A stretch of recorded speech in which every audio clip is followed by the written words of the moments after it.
वक्रतुण्डी महाकाय सूर्यकोटि समप्रभ निर्विघ्नं कुरु मे देव सर्वकार्येषु सर्वदा। नाही ते कौशलनाथ के साथ गोसले गई नाथ, मिथिला अवध विशेष ते जगु सब भयो सनाथ। जय सिया राम दोस्तों, भक्ति सागर सोनिका चैनल में आप सबका स्वागत है। और हम आपके लिए लेकर आए हैं श्री रामचरितमानस की संपूर्ण कथा, जिसमें आज श्री राम जी वनवास में हैं और वशिष्ठ जी और भरत जी उनके पास बैठे हुए हैं। अयोध्यावासी आए हुए हैं और उनसे साथ चलने के लिए आग्रह कर रहे हैं। इससे पहले कि राम जी अपनी कथा सुनाएं, अपना फैसला सुनाएं, तो हमने पिछली कथा में सुना कि वहां पर जनकपुरी से दूत आ चुके हैं। तो हम भी चलते हैं और देखते हैं कि जनकपुरी से आए हुए दूतों ने क्या संदेश सुनाया है। तो उसी तोहे से शुरू करते हैं, ज्यादा देरी ना करते हुए। नाही ते कौशलनाथ के साथ कुशल गए नाथ, मिथिला अवध विशेष ते चुप सब भयो अनाथ। नहीं तो दूत कहते हैं कि महाराज आपने हमारा कुशल पूछा, ये बहुत अच्छी बात है, क्योंकि नहीं तो नाथ कुशल से तो सब कौशलनाथ दशरथ जी के साथ चली गई है, सारा जगतनाथ कर गए हैं दशरथ जी। और मिथिला और अवध का तो इतना प्रेम है, वहां पर तो दुख छाया ही हुआ है, आपको पता ही है। कौशलपति गति सुनि जन कोरा, भय सभी लोक शोक बसे बहोरा।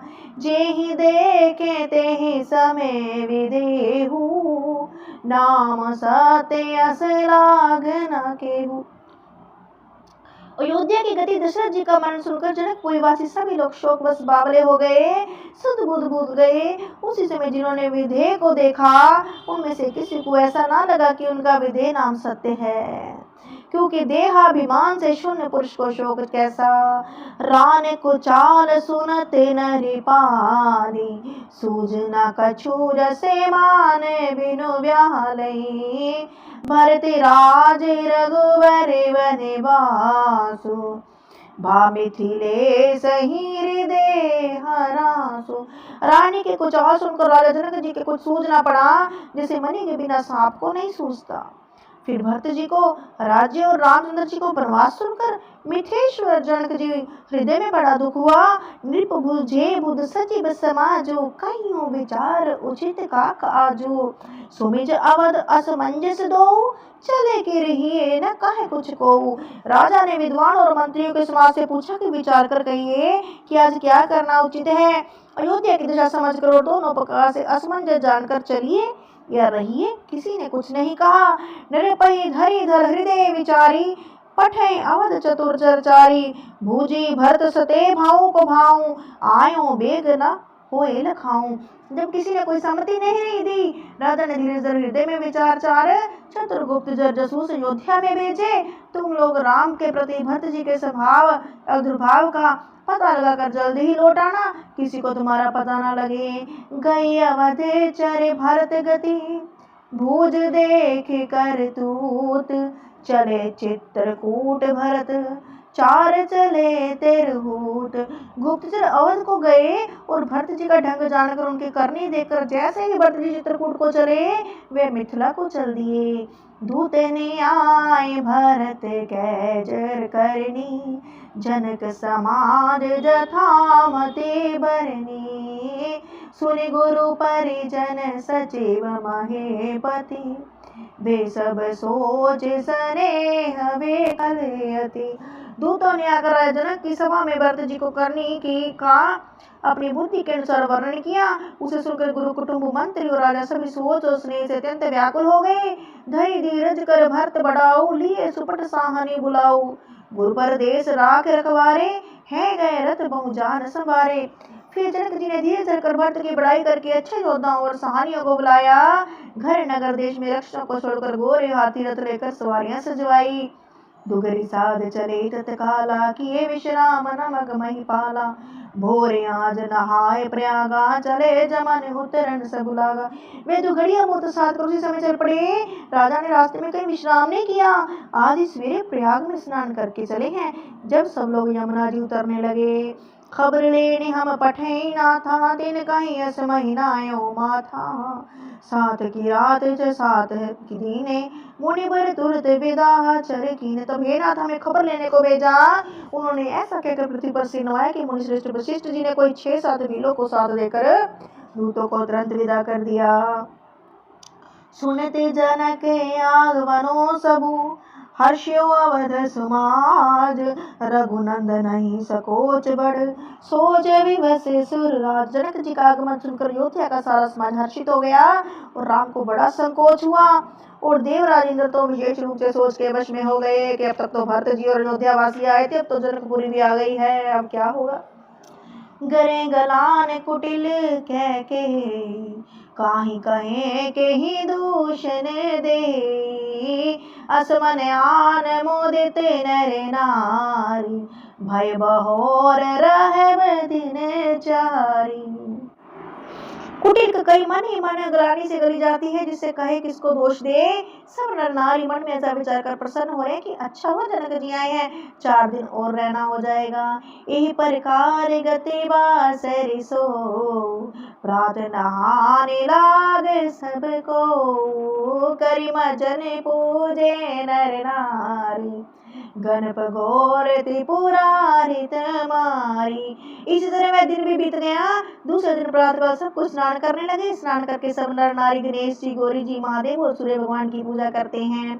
रमा रमण पद बंद बहोरी, बिन वही अंजुले अंचल चोरी। राजा राम जानकी रानी, आनंद अवध अवध रजदानी। फिर लक्ष्मीपति भगवान विष्णु के चरणों की वंदना करके दोनों हाथ जोड़कर आंचल पसार कर विनती करते हैं कि श्री राम राजा हो और जानकी रानी तथा राजधानी अयोध्या आनंद की सीमा होकर फिर सजा समाज सुखपूर्वक बसे। सुबस बस्यों फिर सहित समाजा, भरते राम करूं जुब राजा। एति सुख सुधा सिच सब काहू, देव देहु जग जीवन लाहू। राम जी राजा, भरत जी युवराज हो, हे देव सुख रूपी अमृत को सींच कर सब किसी को जगत में जीने का लाभ हो। गुरु समाज भाई सहित राम राजपुर हो, अछत राम राजा अवध मरे माग सबको। गुरु समाज और उसमें भाइयों समेत राम जी राज्य अवधपुरी में हो और राम जी की राजा रहते ही हम लोग अयोध्या में मरे, सब कोई यही मांगते हैं। सुनी सने मयपुर जन बानी, नींद ही जोग विरत मुनि ज्ञानी। विधि नित्य कर्म करे पुरजन, राम ही करे परे नाम पुलकितन। अयोध्या वासियों की प्रेममयी वाणी सुनकर ज्ञानी मुनि भी अपने योग और विराग की निंदा करते हैं। अवधवासी इस प्रकार नित्य कर्म करके राम जी को पुलकित शिरों प्रणाम करते हैं। ऊंच नीच मध्यम नर नारी, लहू दरस निज निज अनुहारी। सावधान सब ही सनमानी, सकल सराहत कृपा निधानी। ऊंच नीच और मध्यम सभी श्रेणियों के स्त्री पुरुष अपने अपने भाव के अनुसार राम जी का दर्शन प्राप्त करते हैं। राम जी सावधानी के साथ सबका सम्मान करते हैं और सभी कृपा निधान श्री राम जी की सराहना करते हैं। लड़काही ते रघुवर बानी, पालत नीत प्रीत पहचानी। शील सकोच सिंधु रघुराई, सुमुख सलोचन सरल सुभाई। राम जी लड़कपन से यह बान है कि वे प्रेम को पहचान कर नीति का पालन करते हैं। रघुनाथ जी शील संकोच समुद्र हैं और सुंदर मुख के सुंदर नेत्रों वाले, सबको कृपा और प्रेम की दृष्टि देखने वाले सरल स्वभाव हैं। कहते राम गुण गण अनुरागे, सब निज भाग सराहन लागे। हम सब पुण्य पुंज जग थोरे, दिन ही राम जानत कर मोरे। राम जी गुण समूह को कहते कहते सब लोग प्रेम में भर गए। अपने भाग्य की सराहना करते हैं कि हमारे समान पुण्य की पूंजी वाली थोड़े ही है जिन्हें राम जी अपना जानते हैं और हमने मेरे राम के दर्शन किए हैं। प्रेम मगन ते ही समय सब, सुनियावत मिथिलेशु। सहित सभा संभ्रम उठे, रविकुल कमल दिनेश। उसी समय सब लोग प्रेम में मगन हो गए। मिथिलापति जनक जी आते हुए सुनकर सूर्य कुल रूपी कमल के समान राम जी सभा सहित आदरपूर्वक जल्दी से उठ खड़े हुए और जनक जी का आना हो गया। बोलो श्री रामचंद्र महाराज की जय। भाई सचिव गुरुपुर जन साथा, आगे गवन की ने रघुनाथा। गिरवरु दिख जनक पति जब ही, कई परिणाम रथ त्याग्यो तब ही। भाई मंत्री गुरुपुर वासियों के साथ लेकर रघुनाथ जी आगे जनक जी की अगवानी में चले हैं। और जनक जी ने जो ही पर्वश्रेष्ठ कामनाथ को देखा, प्रणाम करके उन्होंने रथ छोड़ दिया और पैदल चल दिए राम जी को देखकर। राम दरस लालसा उछाहु, पति श्रम लेस कलेस न काहू। मन तह जह रघुबर बैदेहि, बिनु मन तन दुख सुख दुख सुध केहि। राम के दर्शन की लालसा और उत्साह के कारण रास्ते में थकावट क्लेश जरा भी नहीं हुआ। और राम और जानकी है, मन में बस वही है। बिना मन के श्री के सुख दुख के सुध किसको है। आवत जनक चले हे भांति, सहित समाज प्रेम मत माती। आए निकट देख अनुरागे, सादर मिलन परस्पर लागे। जनक जी इस प्रकार चले आ रहे हैं, उनकी बुद्धि प्रेम मत वाली हो रही है। निकट आए देखकर सब प्रेम में भर गए और आदर पूर्वक आपस में मिलने लगे जनक मुनि जन पद वंदन, ऋषि प्रणाम कीन रघुनंदन। बाई सहित रामू रमिल राजहि, चले लवाए समेत समाजहि। जनक जी विशिष्ट आदि अयोध्यावासी मुनियों के चरणों की वंदना करने लगे। राम जी ने विश्वतानंद और जनकपुरवासी ऋषियों को प्रणाम किया। फिर भाइयों समेत श्री राम राजा जनक के साथ मिलकर उन्हें समाज से अपने आश्रम को ले गए।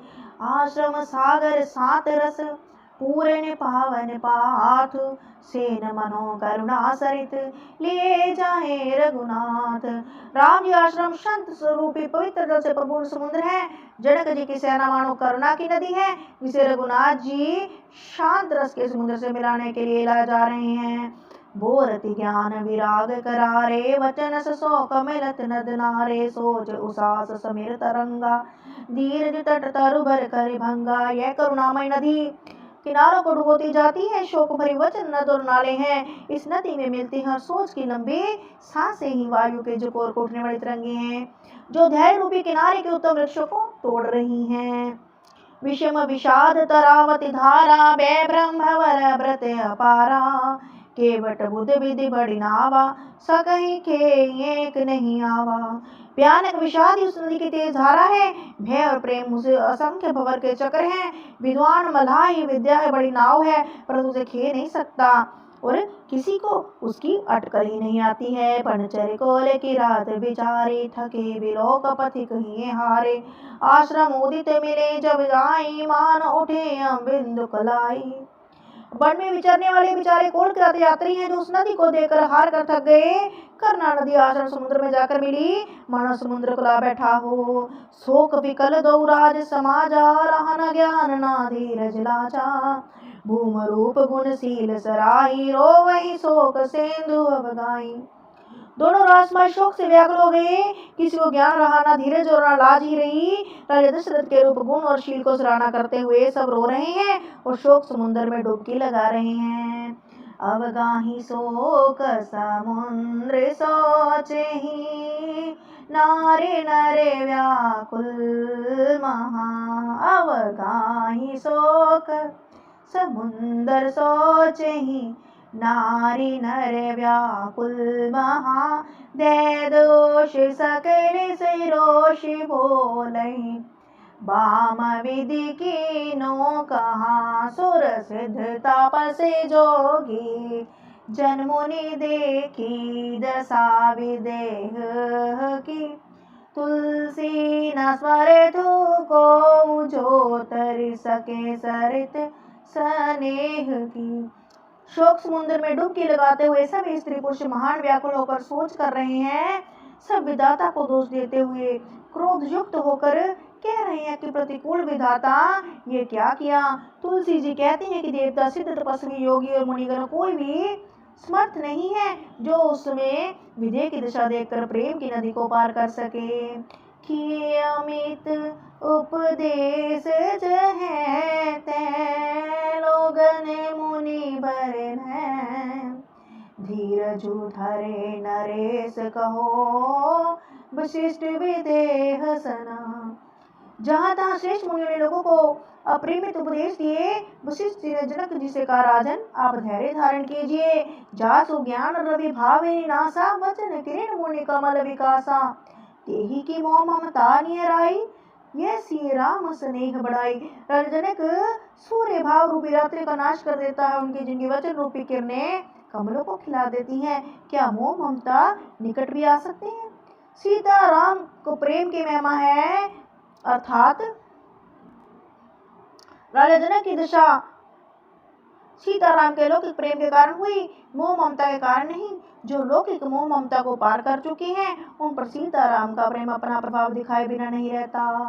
विषय साधक सिद्ध सयाने, त्रिविध जीव जग वेद बखाने, राम सने सरस मन जासु, साधु सभा बड़े आदर तासु।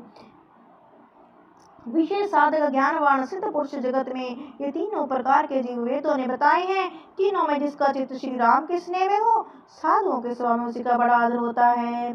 सोना राम प्रेम बिनु ज्ञानो, कर्ण धार बिनु जे में चले जानो, मुनि बहु विधि विदे समुझाए, राम घाट सब लोक नहाए। राम जी प्रेम के बिना योग शोभा नहीं देते। जैसे कर्णधार के बिना जहाज, वशिष्ठ ने जनक को बहुत प्रकार से समझाया। सब लोगों ने राम को घाट पर स्नान किया, सबने उस घाट का नाम ही राम जी रख दिया। सकल शोक संकुल नर नारी, शोभा स्वरूपी ते बिनु बारी, पशु मृग ने कीन आहारू, प्रिय परिजन कर कौन विचारू। स्त्री पुरुष सब शोक से पूर्ण थे, वे दिन बिना ही जली बीत गया। भोजन की बात तो दूर थी, पशु पक्षी हिरणों तक कुछ आहार नहीं किया। परिजन कुटुंबियों तो विचार ही किया जाए। कभी कभी खुशी में भूख भी नहीं लगती, ऐसा भी होता है। तो ऐसा ही उस समय हो रहा है। देव समाज निमिराज, रघुराज नहान प्रात, बैठे सब बट विटप तर, मन मलिन कृष घात। जय सिया राम। दोस्तों, तो इसी दोहे पर हम आज की कथा को विराम देंगे। तो हमने देखा कि आज की कथा में दशरथ जी आ चुकी हैं मेरे राम से भेंट करने के लिए। अब आगे जनक जी आ चुके हैं राम जी से भेंट करने के लिए। अब हम अगले वीडियो में देखेंगे कि ज़्यादा जनक और राम जी में क्या संवाद होता है और वहाँ पर क्या वार्तालाप होती है। ये सब सुनने के लिए आपको हमारी अगली वीडियो की वेट करनी पड़ेगी। तो नेक्स्ट वीडियो कमिंग सून। और यदि आपको हमारी कथा अच्छी लग रही हो तो लाइक, सब्सक्राइब, शेयर जरूर करें। कमेंट बॉक्स में जय सिया राम जरूर लिखिए। धन्यवाद।